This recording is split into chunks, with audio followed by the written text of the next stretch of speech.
हाय दोस्तों। तो HPCL राजस्थान जो रिफाइनरी लिमिटेड है उसका जो है फुल नोटिफिकेशन यहाँ पे अपलोड हो चुका है साइट पे। तो आपसे बताते हैं कि इसमें क्या क्या क्वालिफिकेशन मांगा है, कौन कौन सी ब्रांच यहाँ पे एलिजिबल है। ठीक है दोस्तों, तो देखते हैं आगे। तो देखिए यहाँ पे फर्स्ट यहाँ पे दिया हुआ है कि जूनियर एग्जीक्यूटिव केमिकल, इसकी जो टोटल वैकेंसी यहाँ पे दी हुई है 60 दी हुई है और इसकी जो ग्रेड है वो E0 है। तो इसका जो पे स्केल दिया हुआ है उन्होंने यहाँ पे वो है यहाँ पे 30,000 से 1 लाख के बीच में। और मिनिमम जो वर्क एक्सपीरियंस है यहाँ पे कोई भी यहाँ पे एक्सपीरियंस यहाँ पे नहीं दिया हुआ है, मतलब यहाँ पे जो फ्रेशर कैंडिडेट है वो भी इस फॉर्म को डाल सकते हैं, जूनियर एग्जीक्यूटिव केमिकल वाले। ठीक है दोस्तों, बात करें मैक्सिमम एज लिमिट की तो वो यहाँ पे 25 साल दी हुई है। नेक्स्ट बात कर लेते हैं दोस्तों, जो सीनियर इंजीनियरिंग प्रोसीजर रिफाइनरी, तो यहाँ पे उन्होंने 14 वैकेंसी दी हुई है। E3 की जो है इसमें सैलरी ग्रेड है और यहाँ पे स्केल जो दी हुई है यहाँ पे दी हुई है 60,000 से 1,80,000 के बीच में। मिनिमम वर्क एक्सपीरियंस में मांगा गया है 6 साल का और जो एज लिमिट है यहाँ पे 34 साल यहाँ पे मांगी गई है। नेक्स्ट बात करें दोस्तों, तो यहाँ पे दिया हुआ है सीनियर इंजीनियरिंग प्रोसेस प्रोटोकेमिकल का, तो यहाँ पे टोटल वैकेंसी 11 दी हुई है और ये भी E3 के अंदर ही आती है। बाकी पे स्केल इसका भी 60,000 से 1,80,000 के बीच में होगा। वर्क एक्सपीरियंस वही 6 साल है और टोटल वैकेंसी यहाँ पे दी हुई है 34। नेक्स्ट बात करें दोस्तों, तो सीनियर मैनेजर की, तो इसके लिए यहाँ पे 7 पोस्ट दी हुई है। E5 की जो यह ग्रेड पे है और इसमें जो 80,000 से आपको 2,20,000 की जो है पे स्केल आपको मिलेगी। बात कर लेते हैं मिनिमम एक्सपीरियंस, इसमें आपको 12 साल चाहिए और जो मैक्सिमम एज लिमिट है आपके साथ पास यहाँ पे 42 ईयर यहाँ पे दी हुई है। नेक्स्ट बात करें यहाँ पे सीनियर मैनेजर प्रोसेस, उसके लिए यहाँ पे 5 वैकेंसी है। 80,000 से 2 लाख आपके जो पे ग्रेड है, मिनिमम जो एक्सपीरियंस है 12 साल का है और जो मैक्सिमम एज है वो 42 ईयर यहाँ पे दी हुई है। नेक्स्ट बात कर लेते हैं दोस्तों यहाँ पे जो सीनियर मैनेजर प्रोसेस है उसके बारे में। इसमें 4 वैकेंसी दी हुई है। E5 की ग्रेड है, इसमें भी 80,000 से 2,20,000 आपकी जो पे स्केल है। टोटल 12 वैकेंसी है और जो 42 साल आपकी उम्र यहाँ पे दी हुई है। बाकी आप इसमें जो अपनी ब्रांच वाइज आपको इसमें अपना जो वैकेंसी कितनी है यहाँ पे दी हुई है वो आप इस नोटिफिकेशन में देख सकते हैं।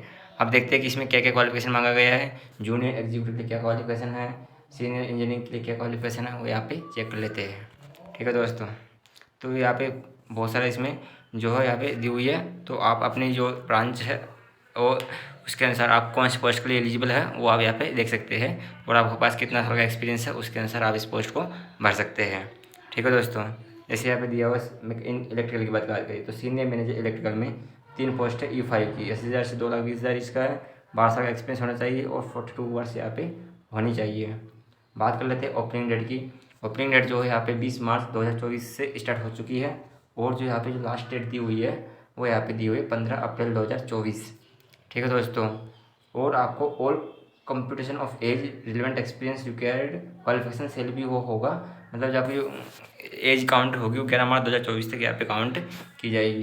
ठीक है दोस्तों, वो जो आपका एक्सपीरियंस है वो भी इसी समय तक काउंट किया जाएगा, इसके बाद आपका जो एक्सपीरियंस है वो काउंट नहीं किया जाएगा।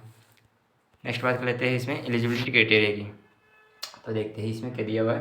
तो eligibility criteria WRT essentially education qualification and work experience whatever applicable has been mention against each position under job details, मतलब क्या है कि अलग अलग पोस्ट के अलग अलग क्वालिफिकेशन यहाँ पे दी हुई है उन्होंने और एक्सपीरियंस भी अलग अलग दिया हुआ है। तो यहाँ पे देख लेते हैं क्या क्या दी हुई है।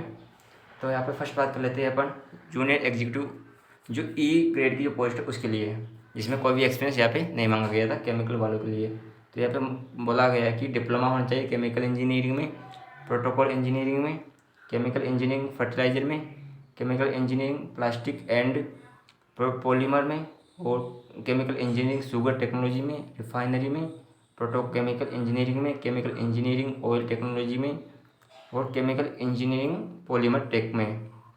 बात करें इसमें क्या है कि आपके पास मिनिमम जो है 60% का यहाँ पे क्राइटेरिया यहाँ पे दी हुई है कि आपकी जो डिग्री है उसमें आपके पास 60% यहाँ पे होना चाहिए UR OBC कैटेगरी के लिए, जबकि जो SC ST कैटेगरी है उसके लिए यहाँ पे 50% यहाँ पे होना चाहिए। और बात करें इसमें कि BSc with chemistry as principal subject honour, मतलब BSc वाले भी भर सकते हैं। इसमें केमिस्ट्री से BSc कर रखी है, पॉलीमर से कर रखी है, इंडस्ट्रियल केमिस्ट्री विथ मिनिमम 60% चाहिए UR के लिए और OBC के लिए, जबकि SC ST के लिए यहाँ पे 50% आपको चाहिए। बाकी इसमें कोई भी एक्सपीरियंस यहाँ पे नहीं दिया हुआ है कि आपको एक्सपीरियंस की आवश्यकता नहीं है, फ्रेशर भी यहाँ पे अप्लाई कर सकते हैं जूनियर एग्जीक्यूटिव वाली जो पोस्ट है E0 के लिए। बाकी जो पोस्ट है उसकी बात करें अपन, जैसे सीनियर इंजीनियरिंग की बात करें जिसमें प्रोसेस रिफाइनरी E3 की जो पोस्ट है उसमें यहाँ पे क्या बोला गया है कि यहाँ पे बोला गया है कि 4 year full time regular engineering BTech दिया हुआ है, ठीक है, इन केमिकल में विथ मिनिमम 60% आप परसेंटेज होनी चाहिए और सेमेस्टर में यू आर OBC की, जबकि SC/ST की यहाँ पे दी हुई है 50%, ठीक है दोस्तों। और यहाँ पे इन्होंने वर्क एक्सपीरियंस भी मांगा गया है जो कि 11 मार्च तक यहाँ पे काउंट होगा। और यहाँ पे मिनिमम 6 साल का यहाँ पे इन्होंने क्या मांगा है, एक्सपीरियंस यहाँ पे मांगा गया है। अब किस किस में एक्सपीरियंस किस चीज़ का होना चाहिए वो भी यहाँ पे उन्होंने दिया हुआ है कि candidate should have experience in operation technical section of crude distillations, vacuum distillations, FCCU, RFCCU, diesel hydrogen generation unit, इन सभी में आपका जो है एक्सपीरियंस यहाँ पे काउंट हो जाएगा, ठीक है दोस्तों। तो आपको 6 साल का एक्सपीरियंस यहाँ पे चाहिए। नेक्स्ट बात कर लेते हैं यहाँ पे सीनियर इंजीनियरिंग E3 की पोस्ट के लिए। इसमें यहाँ पे क्या दिया हुआ, इसमें भी यहाँ पे 11 पोस्ट थी और 4 साल का यहाँ पे full time regular engineering course BTech यहाँ पे दिया हुआ है, केमिकल प्रोटोकॉल पॉलीमर इनमें ब्रांचों में 4 साल का आपके पास एक्सपीरियंस होना चाहिए यहाँ पे। नेक्स्ट बात करें अगर अपन तो सीनियर मैनेजर प्रोसेस की बात है E5 के लिए, यहाँ पे भी उन्होंने 4 साल का फुल टाइम इंजीनियरिंग कोर्स बोला है BTech का।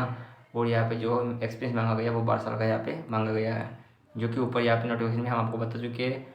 बाकी अपने जो भी अपना कैटेगरी है कि E1 में भरना, E4 में भरना, E5 में भरना, वो आप यहाँ पे चेक कर सकते हैं कि आप किसी चीज़ के लिए एलिजिबल हो, ठीक है दोस्तों। तो ये जो नोटिफिकेशन है फुल नोटिफिकेशन बहुत बड़ा है, तो आप अपने ब्रांच के अनुसार जो अपने एक्सपीरियंस है उसके अनुसार आप चेक कर सकते हैं कि आप किस पोस्ट के लिए एलिजिबल है। नेक्स्ट बात कर लेते हैं अपन ग्रेड पे की सैलरी की। तो जो E0 के लिए वो 30,000 से 1,20,000 के बीच में है। जूनियर एग्जीक्यूटिव की यहाँ पे पोस्ट है और जो कॉस्ट ऑफ कंपनी है वो 7.78 लाख है। E3 के लिए यहाँ पे दी हुई है 60,000 से 1,80,000 के बीच में सीनियर इंजीनियरिंग की पोस्ट। और जो कंपनी की जो कॉस्ट है वो यहाँ पे 15.52 लाख यहाँ पे दी हुई है। जबकि E5 की बात करें तो E5 में 80,000 से 2,20,000 यहाँ पे जो है पे स्केल है। और जो आपकी जो पोस्ट रहेगी वो सीनियर मैनेजर की रहेगी। और यहाँ पे जो कंपनी की पोस्ट है 21.71 लाख यहाँ पे दी हुई है। नेक्स्ट बात कर लेते हैं यहाँ पे नेक्स्ट यहाँ पे दिया हुआ है कि इन्होंने CTC HRE जो है ये इसे भी इसके आप बेसिक पे के अलावा यहाँ पे मिलेगा। प्लेसमेंट पोस्टिंग जो है इसमें आपको इनके अनुसार यहाँ पे दी जाएगी और आपको यहाँ पे शॉर्टलिस्ट सिलेक्शन जो है मेथोडोलॉजी के अनुसार यहाँ पे सेलेक्ट किया जाएगा। तो इसमें जो इसका सिलेबस वो हम देख लेते हैं। इसमें सिलेबस क्या दिया हुआ है, तो इसमें सिलेबस दिया हुआ है कि इसमें CBT एग्ज़ाम ली जाएगी आपकी, इसमें और फिर स्किल टेस्ट और पर्सनल इंटरव्यू यहाँ पे दिया हुआ है, ठीक है दोस्तों। तो जिसको भी फॉर्म भरना वो इसको भर सकता है। CBT will be compare two parts में होगी। फर्स्ट बोले तो इसमें जनरल एप्टीट्यूड है और सेकंड बोले तो यहाँ पर टेक्निकल परफॉर्मेंस नॉलेज है। तो जनरल एप्टीट्यूड की बात करें तो जनरल एप्टीट्यूड में यहाँ पे दिया हुआ है logical reasoning, data interpretations, quantitative aptitude test, Hindi test of English language.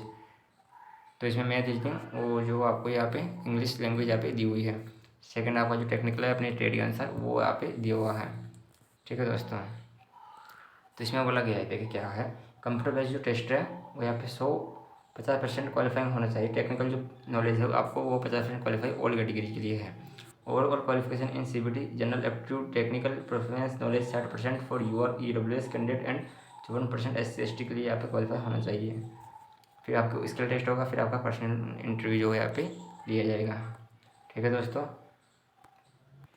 Next बात करें अपन यहाँ पे कि UR की पोस्ट कितनी है, OBC कितनी है, ST कितनी है भी इन्होंने यहाँ पे दी हुई है। तो E0 की पोस्ट जो केमिकल के लिए है उसमें जो 60 पोस्ट थी उसमें जो UR की पोस्ट है 25 है, AWS की 6 है, OBC की 16 है, SC की 9 और ST की यहाँ पे 4 वैकेंसी दी है। टोटल यहाँ पे 60 वैकेंसी दी हुई है। बात कर लेते हैं E3 के लिए। E3 के लिए यहाँ पे UR की जो पोस्ट है 12 है और EWS के लिए यहाँ पे 3 पोस्ट है, OBC के लिए 8 है, SC और ST के लिए 5 और 2 वैकेंसी यहाँ पे दी हुई है। टोटल वैकेंसी यहाँ पे 30 यहाँ पे दी हुई है। नेक्स्ट बात करें E5 की। E5 में यहाँ पे UR की वैकेंसी 16 है, EWS की यहाँ पे 3 है, OBC की यहाँ पे 10 दी हुई है और SC और ST की 5 और ST की 2 वैकेंसी यहाँ पे दी हुई है। टोटल वैकेंसी यहाँ पे 36 दी हुई है। और नेक्स्ट बात करें इसमें तो नेक्स्ट यहाँ पे कुछ क्या क्या है इसमें एप्लीकेशन प्रोसेस यहाँ पे दिया हुआ है कि आपको कैसे जो फॉर्म को भरना है और कब तक इसका जो लास्ट डेट है वो यहाँ पे दिया हुआ है, जो आपको हम ऊपर ही बता चुके हैं। और ये जनरल इंस्ट्रक्शन है ठीक है दोस्तों, तो आप इस फॉर्म को जिसका भी ये ब्रांच है वो इसको भर दीजिएगा। और आप गवर्नमेंट जॉब नोटिफिकेशन के लिए हमारा जो चैनल है एग्जाम वाइज इन्फॉर्मेशन, इसको आप यहाँ पे सब्सक्राइब कर लीजिए, ताकि जो है जो भी नोटिफिकेशन आए आपके लिए कोई सी भी कंपनी से, PSU से या कोई भी गवर्नमेंट जॉब का, तो हम आपको पास तुरंत नोटिफिकेशन आ जाए। तो इसके लिए आप हमारे चैनल एग्जाम वाइज इन्फॉर्मेशन को सब्सक्राइब करके रखिए। थैंक यू दोस्तों।